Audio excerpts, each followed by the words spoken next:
Okay, good evening, and welcome to the final installment in this 6-week program here at Shari Tefillah.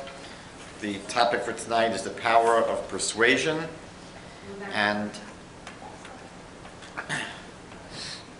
one of the things that we all experience in life, all of us, is that others are trying to influence us, persuade us, get us to do what they would like us to do, and get us to think the way they would like us to think. That's something that takes place constantly, every day of our lives. Now, many of these people are trying to influence us for our benefit. When our doctor tries to get us to exercise, or our parents get us to do our homework, right? There are people whose influence and persuasion is really for our benefit. It's not for their benefit. When my parents try to get me to brush my teeth, it's not for their benefit. It's for my benefit. If you're really, really cynical, you'll say, well, they don't want to pay big dentist bills. But the truth is, at the end of the day, they really have, believe it or not, our best interests in mind. And they want to see that when we're 60 years old, we can chew the food with our own teeth. They're concerned about us.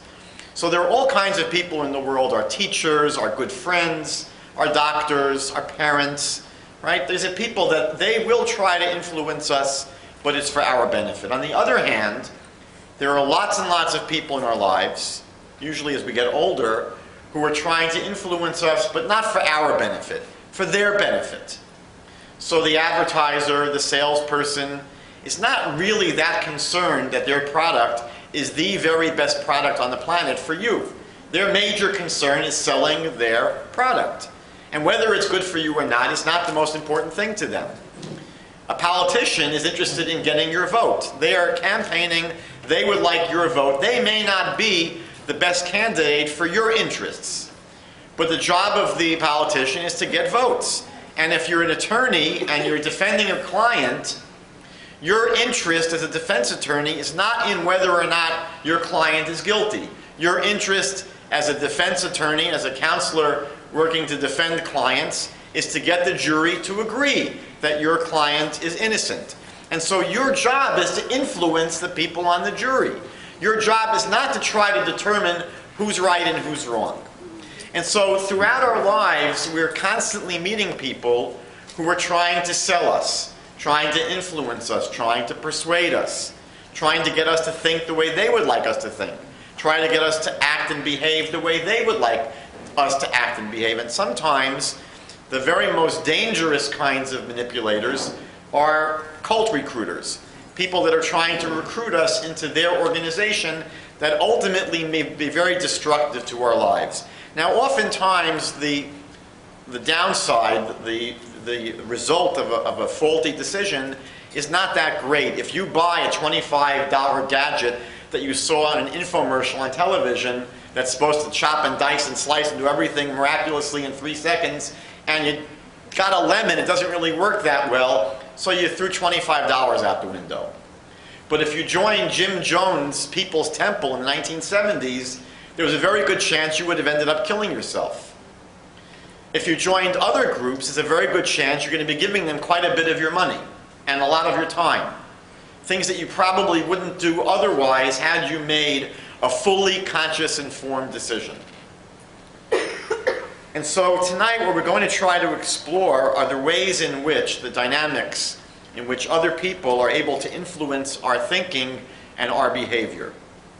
Louis Pasteur, the famous 19th century French scientist, once remarked that fortune favors the mind that's prepared.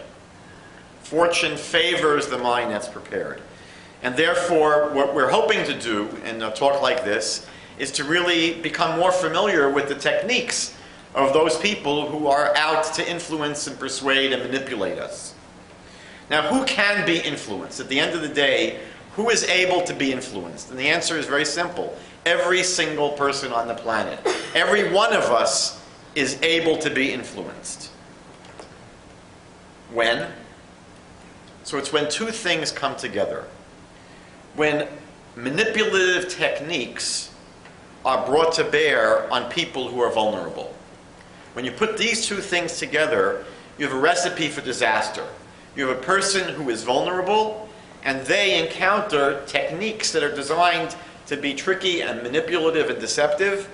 And these two basically spell disaster for the person who is vulnerable. What makes us vulnerable? Why are people vulnerable to manipulation or to being persuaded when they ordinarily wouldn't be? So there are a number of factors. One is when we go through periods in our life when we're in a crisis. We go through some kind of a trauma, we go through a transition, we're going through a tremendously anxious time. You imagine that someone loses a close relative. It's a very disturbing kind of experience. Someone goes through a breakup in a relationship, a divorce. Someone moves to a new city and doesn't know anyone. Someone comes to a new country, doesn't even know the language. They have to find a job. These are situations and transitions in life when you're in a new place and new surroundings and things are very, very not familiar to us. We don't have a normal support system. And then there are times in life when we're going through a personal crisis. We might feel very, very guilty about something. I did something horrible and I feel very, very guilty about it. I'm not my normal self anymore. I'm walking on eggshells psychically. It could be that we're vulnerable because we are unhappy, just unhappy. I just heard a story very recently where this was the cause of someone's change in life. They were unhappy. Or we're rushed. They did studies recently about all the multitasking that people do these days. They're doing 10,000 things at the same time. They're doing their email and their BlackBerry and their everything at the same time and trying to drive a car and they find that people think that they're able to do these things perfectly well. And they usually very much overestimate how good they are at multitasking. But all the studies have been showing lately that people are far less efficient and capable of multitasking than they think they are. So when we're going through our day and we're rushed, and we're doing too many things at the same time, when we're too busy, and we're distracted, we're not really able to put our full attention on what's going on. We can't really pay attention to the efforts that are trying to manipulate us. And it's much, much easier for someone to bamboozle us when we can't really listen carefully and pay attention and focus and try to really see through the scam. A third problem is that there's a pervasive lack these days in critical thinking skills. There was a time in history when rhetoric was taught in school. Public schools, kids would learn rhetoric. They'd learn the basics of how to debate, how to deconstruct an argument, what is logic. Students that grew up learning Talmud don't have this handicap often because they're trained in how to think, how to analyze, how to see when something is not correct, and how to find flaws in arguments. But we're growing up in a world today where people are not trained in critical thinking. It's a tremendous, tremendous handicap when we're not skilled at really being able to analyze and think through what's in front of us. A fourth problem is that we are very unfamiliar with the techniques of manipulators. We're just not aware of the kind of things that they do. So if we're not aware of their tactics, we're at a tremendous disadvantage. And finally, one of the biggest problems is that many of us walk around with a feeling of invincibility. We say to ourselves, oh, I will never be fooled. They're never going to be able to scam me. I know exactly what they're up to. And the more we feel invincible, the more we feel that they're never going to fool us, we're in for a big surprise. Now, the other piece of the puzzle is not just that we are vulnerable at times in our life, but then we meet up with a skilled manipulator, a skilled recruiter. So this combination of me being vulnerable, meeting up with an individual who's a very talented and skilled recruiter, makes it very, very likely that this person may be able to recruit or sell. It's interesting, you should know this, that when you go into a supermarket, every step you take is analyzed. They know you much better than you know yourself. They're watching when people walk into a supermarket, do they go right or left? They have sensors and monitoring their eye movements. Do they look high, low, medium?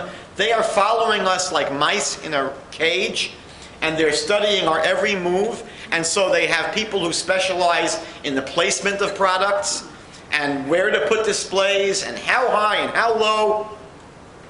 So these people are very skilled at their craft. They study this in great intensity. Now, what I'll be sharing with you tonight is based largely upon the research of social psychologist Robert Cialdini. And what he and other people in the field have shown is that one of the reasons that we are most easily manipulated and influenced is that what happens is what gets taken advantage of is our system overload. Our system, our brains are overloaded. We're not able to focus all of our attention on one thing clearly because we have too many things going in our mind.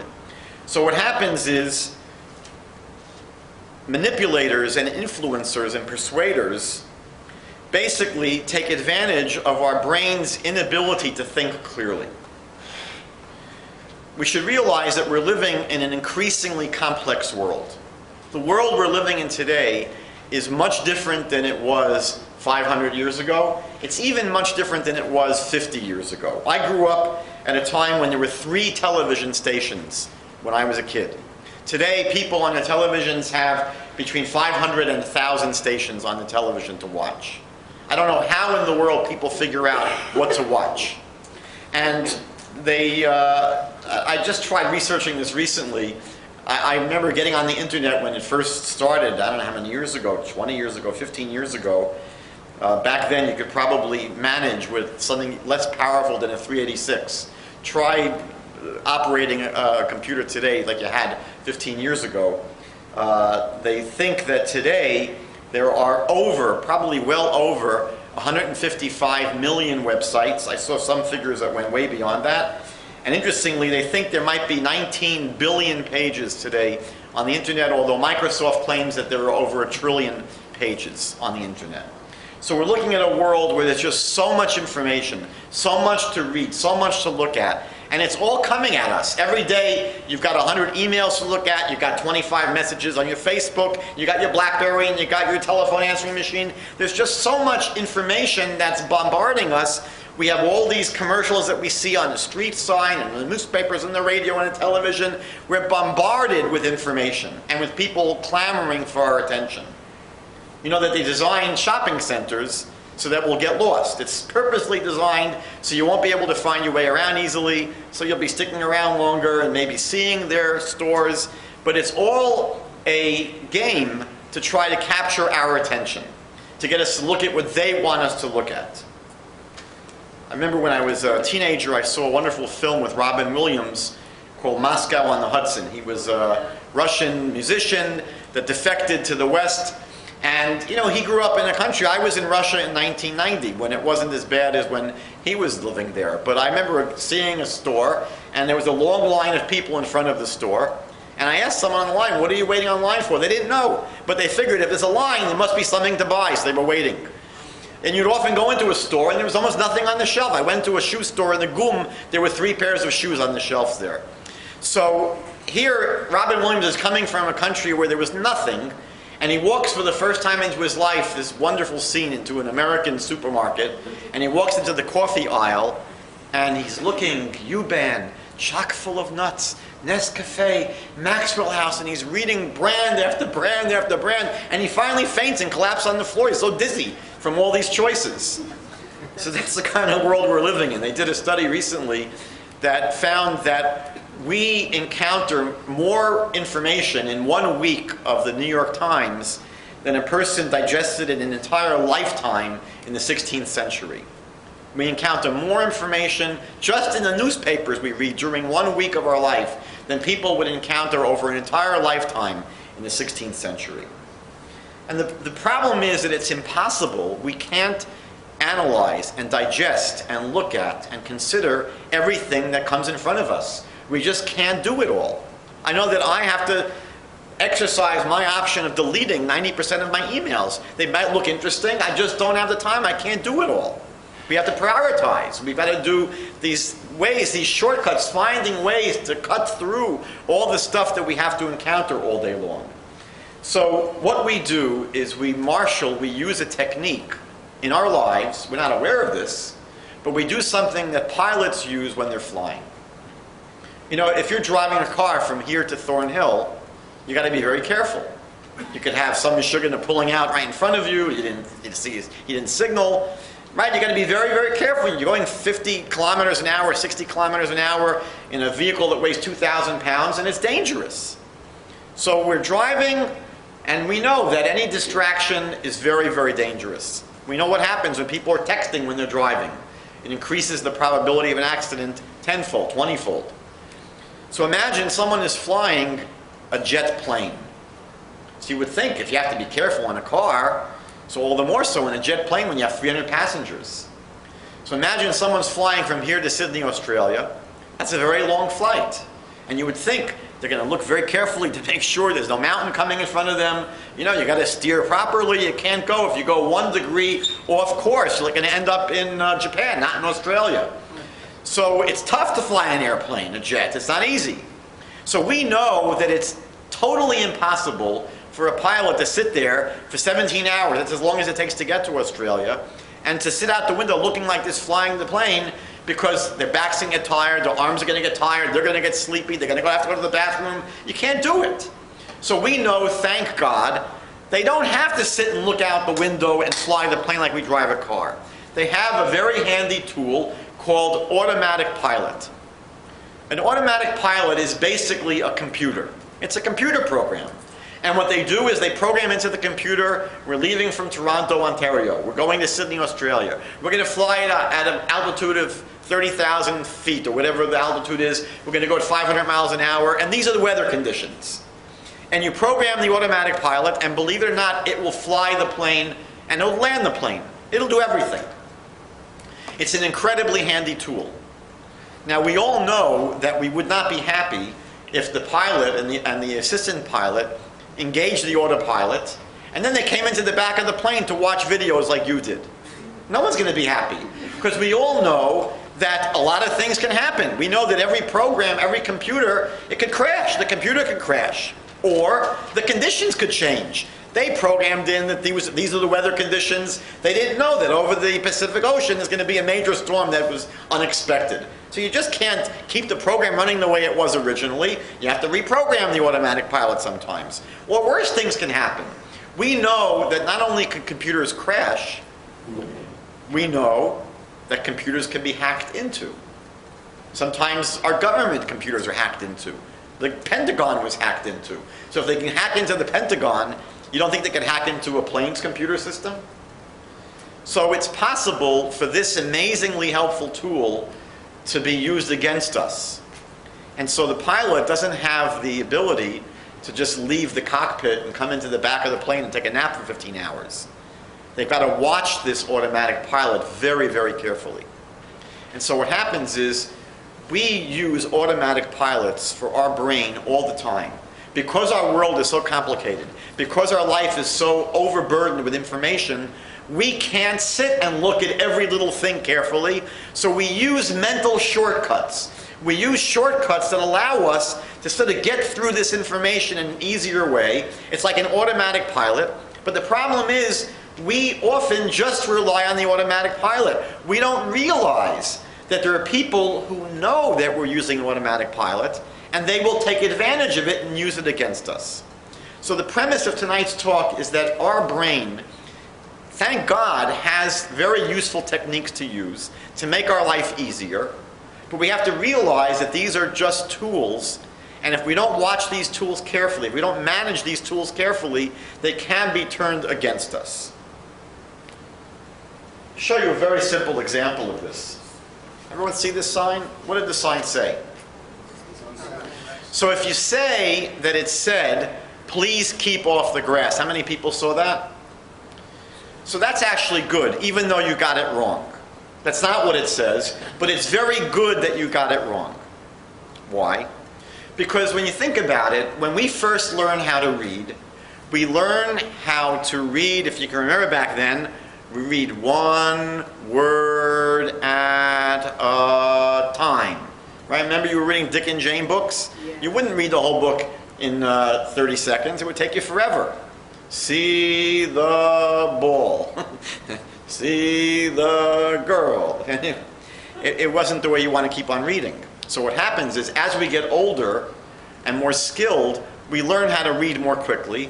And one of the ways that we learn how to read more quickly is that material that we're familiar with, we don't need to read anymore. All of us have seen this sign many, many, many times. So once we've seen this sign, we don't have to bother reading the words anymore. We put that sign into our hard drive. It's now something which is there automatically, and you could be driving in a car at 200 kilometers per hour, and the sign looks like a blur. You can't hardly make out the letters. And if someone said, "What did that sign say?" you say, "Oh, it's please keep off the grass." Right? So that's an automatic pilot that we each use. But I did something sneaky. I changed the word in the sign. I didn't have this sign saying, "Please keep off the grass." I once actually, in an experiment, changed it to say, "Please play on the glass." And people didn't catch it. So it doesn't say, "Please keep off the grass." Right?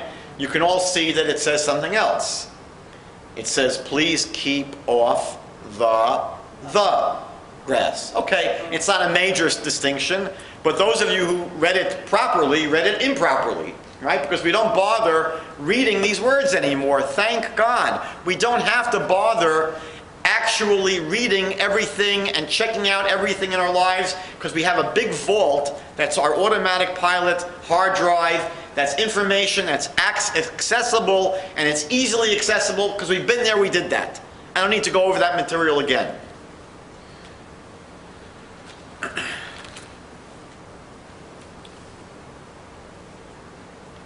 There's a very fascinating example of this in the natural world. They observed that on the bottom of this ocean, there's a big fish called the grouper fish. The grouper fish is basically a scavenger fish. It's basically a big fish that will eat fish that come into its mouth, that come near it. And they have a very interesting thing that takes place.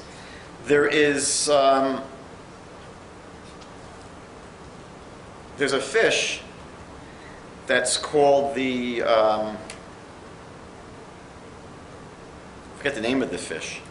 There's a little scavenger fish that comes into the grouper fish's mouth, and what it does is it has a deal that it works out with the grouper fish. Basically what it says is, listen, I'm going to come into your mouth. I'm going to come in, I'm going to clean your teeth. I'm going to eat all the junk and all the garbage off of your teeth. So when you think about it, that's a great deal, because the grouper fish is getting free dental treatment, and this little scavenger fish is getting free lunch. So when you think about it, this is a wonderful, we call it in biology, a symbiotic relationship. Each one, as we say, zeh v'zeh, neh. Each one is benefiting. It's a wonderful deal. So when you think about it, what's the problem with this wonderful situation? The problem is you got to be insane to swim into the grouper fish's mouth, because you go in there, he's going to say, "I'd rather eat this fish than have dental treatment today."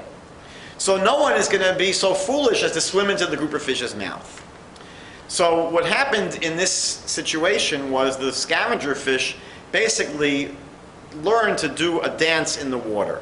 They did this little dance where they move around in the water, and it's a signal to the grouper fish that I'm coming in here to clean your teeth. I'm not coming in here to do some sightseeing. I'm not coming in here to just go swimming around for recreational purposes. I'm not coming in here just to fool around with my friends. I'm coming in here for a very important purpose. I'm coming in here to clean your teeth. So just give me 5 minutes. Don't swallow. Don't eat me. I'll be out in 5 minutes. I'll clean your teeth, and goodbye. So this is a wonderful relationship, and that's actually what happens. If you go into the ocean, you'll be able to watch these scavenger fish that have this deal worked out with the grouper fish. They come in, they do this dance, and the dance is very important because the grouper fish doesn't want to waste his time interviewing each fish that comes by. So, no, what are you coming in here for? Doesn't want to bother. This way, it takes 3 seconds. It sees the dance. It knows, okay, now the guy's come in to clean my teeth. He comes in for 5 minutes, cleans the teeth, he goes out, everybody's happy. Sounds perfect, right? There's another problem. There's another fish called the saber-toothed blennyfish. The saber-toothed blennyfish is watching all of this going on. And the saber-toothed blennyfish says, look at this. If I learn how to do that dance, I can get into his mouth for 5 minutes for free. I'm not going to go in there to clean his teeth. Who wants to eat the garbage off his teeth?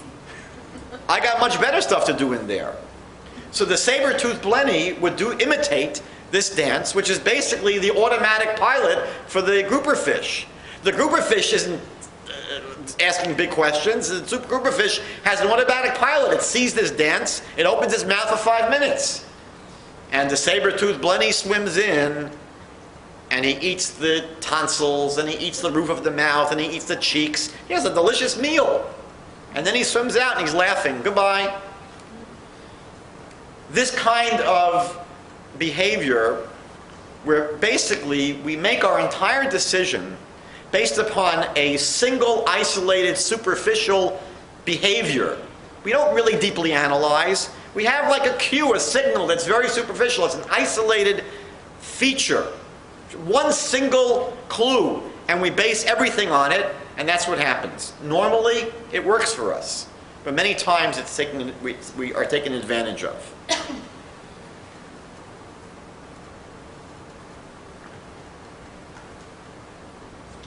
There was an experiment that was done at a university. So there was a line of people waiting to make copies on a copy machine, a Xerox machine. And they did this 100 times. The person goes to the front of the line and says to the person at the front of the line, "Can I please get in front of you? I just want to get in front of you."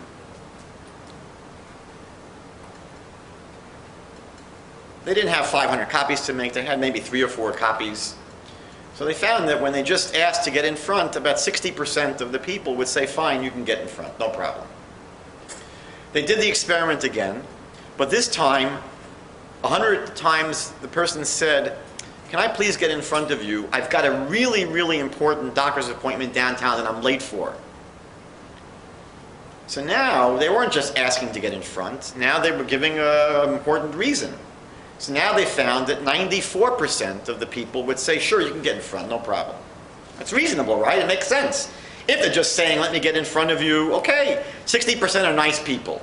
But here they're saying, "I got a very important doctor's appointment." All right, now 93%, 94% say, "Fine, you can get in front of me." They ran the experiment 100 more times. Listen carefully. Now they just said, "Can I please get in front of you because I have some copies to make?" 92% let this person in. 92% let this person in? What were they thinking? So what happened is their automatic pilot was triggered. What do we learn from the second example? When the person says, "I got an important doctor's appointment," we learn that when you give a reason, people are going to be more likely to let you in front of the line. The first person just wanted to jump ahead, just jump into the line. The second person had an important doctor's appointment. The third person, did the third person give a reason? No. But the third person used language that sounded like he was giving a reason. What was the one word that the third person used that gave the impression he was giving a reason? He said the magic word, "because." But because I have to make some copies? That's not a reason. Of course he's going to be making copies. What else do you do when you're waiting online in a copy machine? So you see that what happened here is that people's critical thinking was basically diverted, and it was overcome by, again, taking advantage of people's automatic pilot, which says to them, if someone gives a reason, I'm going to be more likely to help them.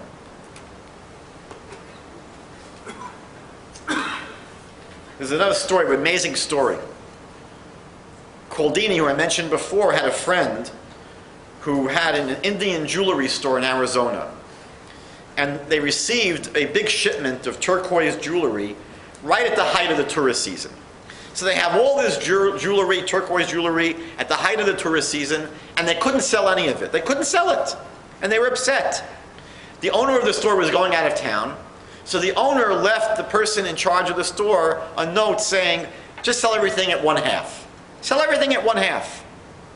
The owner came back a week later and was freaked out, totally surprised to see that all the merchandise was gone. Everything had sold. But then the owner found out that this assistant that was running the store misread the note and didn't put everything at half price, but doubled everything. The price went double. And everything sold out. Why? Because the tourists that are coming to buy jewelry, Not the tourists are not experts in jewelry. What's good jewelry? What's bad jewelry? How do I know? I'm not an expert. How do I know if it's good merchandise? So the tourists basically went according to a single clue that could be a reflection of whether something is of high quality. We make the assumption that price equals quality.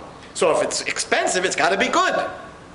So here, that was engaged. So even though they weren't getting great stuff, they were just getting stuff because it was accidentally put at double the price. But they made the assumption, oh, it must be good jewelry. Sold out.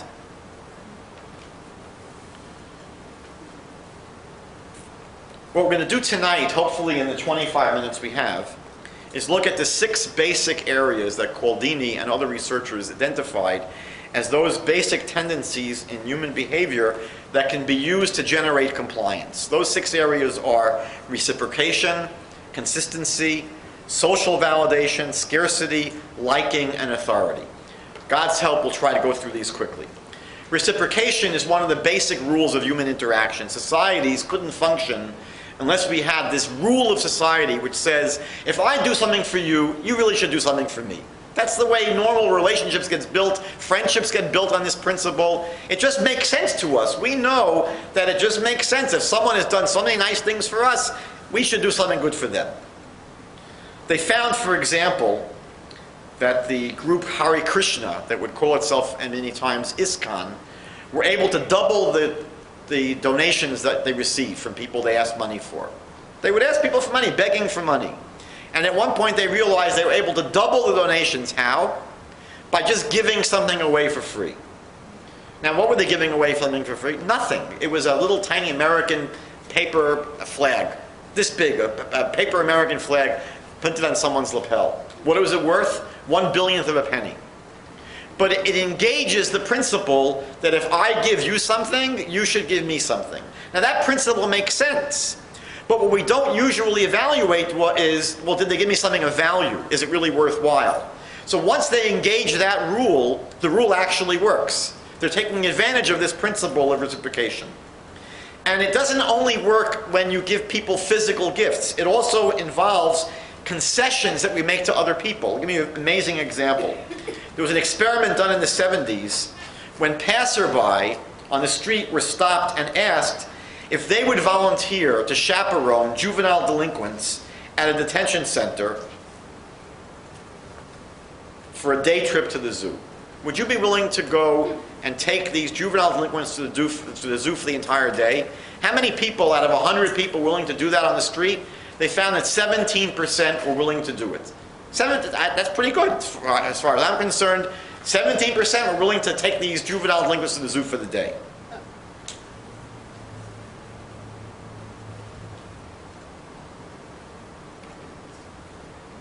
The next group,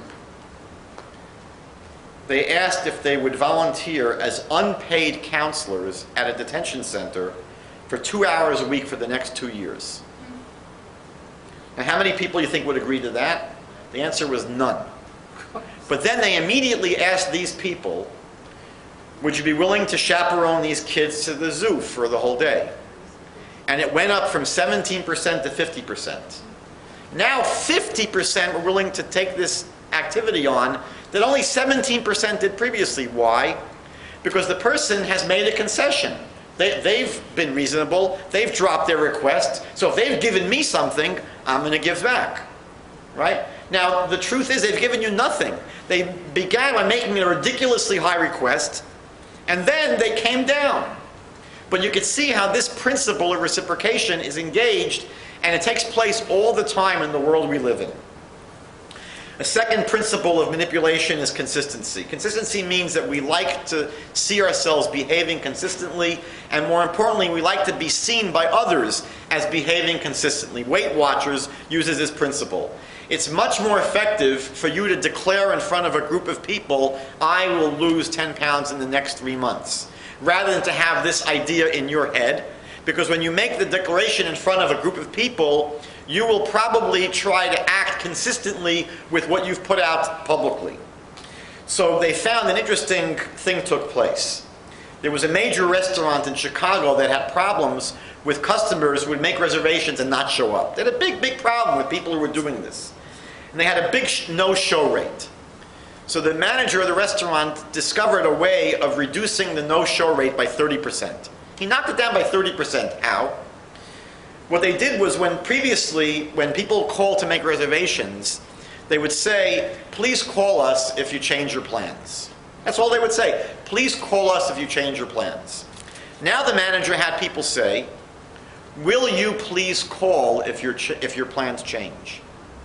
Not just requesting, please call us if you're not going to be coming. They said, will you call if you change your plans? Then they would stop and pause and wait for the person to answer. And everybody would say yes.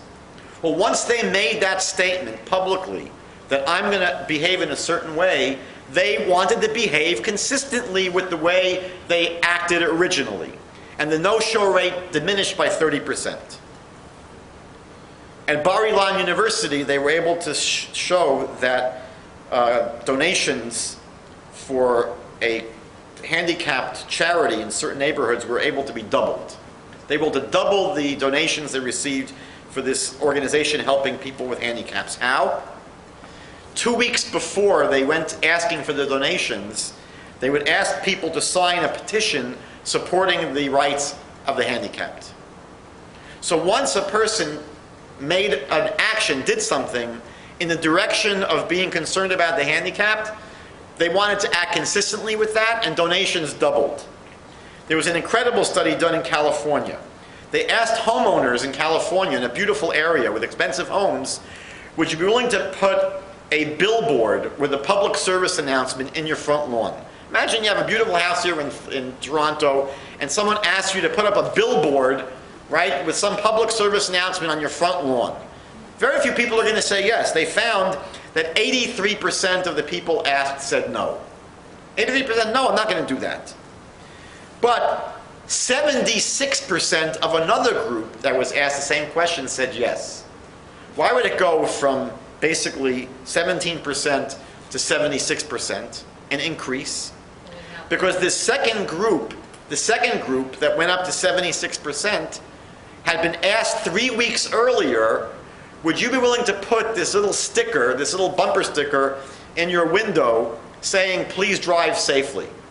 Everybody was willing to do that. Everybody said, sure, I'll put up a little sticker in the house. Well, once they were willing to take an action which basically said, I am civic-minded. They made an action, I'm civic-minded. They wanted to act consistently with that. And so then the chances of getting people to put the big sign in their front lawn increased dramatically. A third principle of manipulation is social proof. Social proof, we all understand it. We do it all the time, every day. I once went downtown in Toronto here. There's a mosque. I had to visit a mosque. I've never been in a mosque before. I don't know what happens in a mosque. I walk in, and there's a vestibule. And in the vestibule, I see 200 pairs of shoes. So I say to myself, I suppose in the mosque, you take your shoes off before you walk in, right? I didn't want to be the only person in this place wearing my shoes. So we have this principle, monkey see, monkey do. And I take off my shoes and I walk into the mosque. But this is something that makes sense. The principle is, if you don't know what to do, look around and see what everyone else is doing and pick up the social cues. If you go to a wedding in Indonesia that you've never been to before, you don't know what they do there, you don't want to make a fool out of yourself. You don't want to get embarrassed, so you don't know what to do. Look around and see what everyone else is doing. We do this all the time. We're not even aware of it. But we do it all the time to know what to do. When we don't know what to do, we just look around. Yet Solomon Asch found in the 1950s, in a famous experiment, he asked university students to look at these lines. He wanted them to compare this line to the other three lines. He wanted them to say which of these lines, A, B, or C, is the most similar to this test line. Now, if you look at it carefully, it's quite obvious that the answer is C. But when they had a group of students who all gave the wrong answer, so you were sitting in a room where all the other students gave the wrong answer, Asch found that 75% of the subjects would go along with the rest of the group. Even though their eyes told them that C is the correct answer, if everybody else is saying that it's A or B, we're more inclined to say, you know what, it's impossible to believe that everybody is wrong, I'm the only one that's right. So it's more likely people are going to say, you know what, they must be right, they're the majority. When people watch comedy shows on television, this principle is engaged against them. If you're aware of the comedy shows, 95% at least used canned laughter. Canned laughter is based upon this principle. They've done experiments where they take a television show without the canned laughter. They just show the footage raw to an audience. They have the audience vote, how funny is this program? And they might rate a 50 out of 100. They take the same program, the same comedy show, and now they plug in the fake laughter, the canned laughter. You should know, by the way, canned laughter is not a recording of people laughing and clapping and giggling. It's not human beings. There are sounds that are mechanically produced by a machine to sound like people who were clapping and giggling and clapping and laughing. So what happens to your brain is, you're watching this show and your brain says, oh, everybody's laughing, it must be funny. The fact of the matter is, no one is laughing. You're being manipulated into thinking people are laughing because they're playing this fake laughter. And so when they asked people to rate these shows with the canned laughter, the shows went from a 50 to an 80% that was funny. Because people's, again, their idea of social proof was being engaged. I once went to a recruiting session. A friend of mine had joined a group called EST, E-S-T. It was a very popular mass therapy group in the 1980s. And they had a recruiting seminar at Madison Square Garden in New York. 10,000 people showed up. 5,000 people here are members of EST, people who were asked to bring their friends and relatives to this graduation exercise so that they could recruit us. And I remember going there and sitting through this long 45-minute speech by Werner Erhard, the founder of EST, and they did something very interesting. Every 5 minutes he would stop speaking, and all the people that were there that were part of the group would clap. They'd all clap. And normally if you go to a lecture and it's a great lecture, you'll clap at the end. But here, every 5 minutes, they're clapping. Now if you're in a group with 5,000 people clapping, the chances are, what are you going to do? You're going to clap like everyone else. I was the only person, there were 10,000 people there, I'm sitting like this. And I'll tell you, I did it on purpose, and I knew exactly what I was doing. But it was very, very difficult to have 9,999 people around me clapping their heads off, and I'm sitting like a Fabissina guy like this. But I knew exactly what they were doing. They were trying to get me to do something I wouldn't ordinarily do. I wouldn't ordinarily clap after 5 minutes, every 5 minutes. So they wanted me to clap simply because everybody else is clapping. To do something that the group is doing just because the group is doing it. And if they can get me to make that motion, that movement, that commitment, they can engage this other principle of consistency. Once I'm consistent, once I'm doing something, I want to behave consistent with that. This is the way the Korean War veterans were able to be brainwashed by their Japanese by their Korean captives after the Korean War. They took American servicemen and they got them to write statements that were treasonous statements against the United States. How? If they had asked them from day one, we want you to sign this statement denouncing the United States, they wouldn't get anyone to do it. So they got them to do something innocent. They would say, please just write on a postcard your name and address. All right, that's innocent. They got people to do it. They shouldn't have done it. They're not required to do it. But the soldiers felt, okay, what is the big deal? We wrote something, our name down on a piece of paper. But once they get me to be compliant on an innocent thing, it's much more easy to get me to be compliant on the next thing, and then the next thing. Another principle is the scarcity principle. The principle is very, very commonly seen on late-night television commercials. Scarcity means that for me, something becomes more valuable if it's less available, if it's more scarce. They did an amazing study at bars. They would ask people to rate the attractiveness of the opposite sex at the bar 3 hours before closing time, 2 hours before closing time, and a half hour before closing time. Guess what they found? That the closer they got to closing time, the more attractive the other people looked. It's an amazing thing. They're the same people. But they look more attractive because they're less available now as we get closer to the closing time. They did a study at the University of Florida where they asked students to rate the food in the cafeteria. They rated the food. A few weeks later, they asked people the same exact question, but they told the students that because of a fire, the food would not be available in the cafeteria for the next 2 weeks. The ratings went much, much higher. Same exact menu, same exact food. Why? It was less available now, more scarce. So we're going to try to do 2 more principles in the next 5 minutes. So please give me your attention. Another very important principle is the principle of liking. If I like you, I'm more likely to do what you would like me to do. And this is one of the most important techniques that salespeople use. Salespeople want us to like them. Well, how do you get someone to like you if they don't know you from a hole in the wall? You never met the person. So salespeople do very, very simple things. They might compliment you. Oh, that's a beautiful dress you're wearing today. I like your hairdo.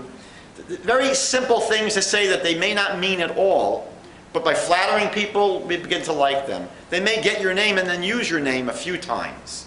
They found in studies, by the way, that if you use the person's name 1 or 2 times, or 3 times, that could work. You use it more than 2 or 3 times, they feel you're trying to manipulate them. It doesn't work. It backfires. But there are many, many ways in which people are able to get you to like them. One of the simplest ways is by giving the impression that you're just like them.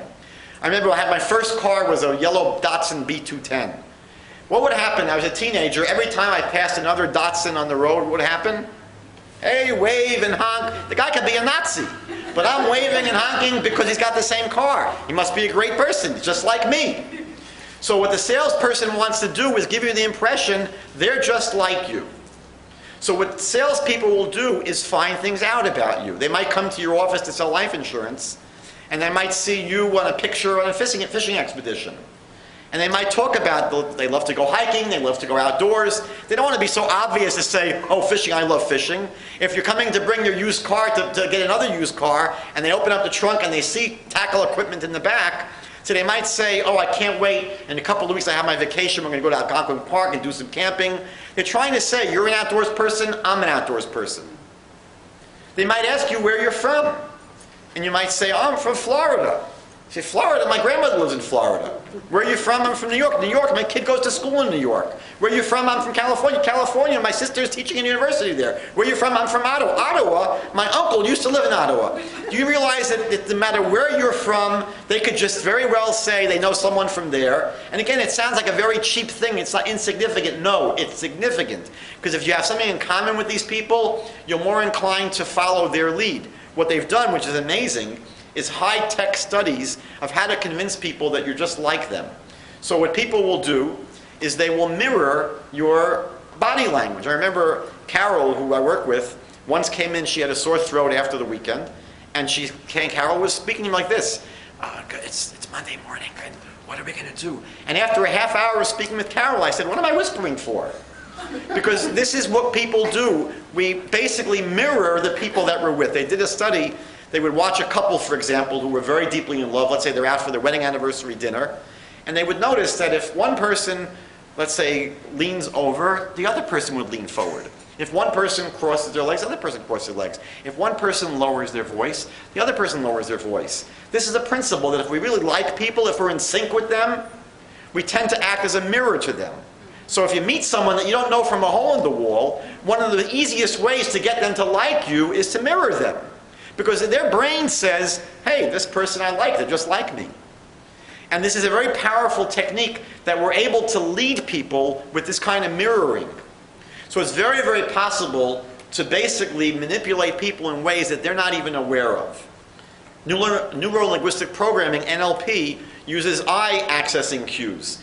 Because if I want to influence you, I have to be able to use your map of reality. If you're a person that tends to be more visual than kinesthetic, or more audio than visual, meaning that the way you think and the way you speak is that I see what you mean, oh, that looks good to me, you're a visual person. If you say, I hear what you're saying, that rings a bell, you're audio. But how do you know if someone's visual or audio or kinesthetic? They like to think through their hands and their touch. So if you listen to them for an hour or two, you'll hear it in their language. But if you're a salesperson or a manipulator, you don't have an hour. If you don't be able to build a bridge within 2 or 3 minutes, you're finished. So they learn eye accessing cues where they can see people who are visual, when they're asked certain questions, their eyes move up. And if they're audial, their eyes move side to side. And if they're kinesthetic, their eyes move down. So now within 30 seconds, I can know your map of reality and how to get the key into your brain. And if you're an audial person, I'm going to pitch everything to your ears. And if you're a visual person, I'm going to pitch everything to your eyes. So if I'm selling you a house, I'm going to talk about, take a look out the window and look at this beautiful view. And can't you just see your kids playing and having a good time? I'm going to give a whole drusha to your eyes. But if you're an ear person, I'm going to talk to your ears. Walk on this floor. You can't hear a crack. What an incredible floor. And can't you just hear your kids screaming in the backyard and having a great time? We're able to tailor our presentation to the person if we know the key into their brain. One final technique, which is authority. Authority basically says that we respect and we listen to people in positions of authority. I remember when I was a kid, they were selling decaffeinated coffee. The salesperson on a TV commercial was Robert Young. And they did very, very well with their product. Who was Robert Young? He played Marcus Welby, MD. He wasn't even a doctor. He played a doctor on television, but he comes on the commercial with a white lab coat, and they found that people gave him credibility. If you're a little kid that's lost on a street somewhere, who's the first person you should walk up to? You don't go up to any stranger. It would make sense, go up to a police officer. So again, does it make sense that I can trust a police officer more than a random person? Yes. But in New York City, the way people get robbed is a police officer knocks on their apartment and says, we're investigating robberies, and the people let them in, and the police officer robs them because they're wearing a fake uniform and a fake badge and a fake hat. So it's true that people that really have authority, if he's really a doctor, if he's really a rabbi, then you have to give them some credibility, but they may be faking it. I'm going to end with an experiment. I'm going to ask Rachel, please come forward. We're not related or anything? No. We haven't discussed this before? No. Okay, so you can stand at your seat. And I'm going to ask Toby to do the following. I have an article here about the superbug that rises with new antibiotics, etc. This is an article from the newspaper. You'll be able to see it in a minute. It's a real article. It's not a fake article. Every line is different. I'm going to ask you to just tell me when to stop. I'm going to move the scissor down the paper, and I'm going to ask you to tell me when to stop. Stop. I'm going to ask you to pick up the paper. Oops. And just read the top line to the audience. Have grown about the increase. One more time, nice and loud. Just the first line. Have grown about the increase. Have grown about the increase. Rachel, you want to open up the paper, the envelope? This is a prediction I made earlier in the day. Toby, are all the lines different? It's a real article? Yeah. And you had free will as to where to tell me to cut? Yes. Okay, what is the prediction? Have grown about the increase. Have grown about the increase. So if I've convinced anyone in the room that I have psychic abilities, there may be a chance that you would come to my seminar at the North York Public Library on Sunday and pay about $300. It's a possibility. I might convince some people in the room that I have these powers. And so people that demonstrate that they have power or knowledge may be faking us out. The conclusion of today's class is basically very simple. Knowledge is power. And that if we're aware of the mental shortcuts that we use, and how compliance professionals take advantage of these mental shortcuts, we're less likely to be influenced, persuaded, and manipulated. Thank you all very, very much. Have a good night.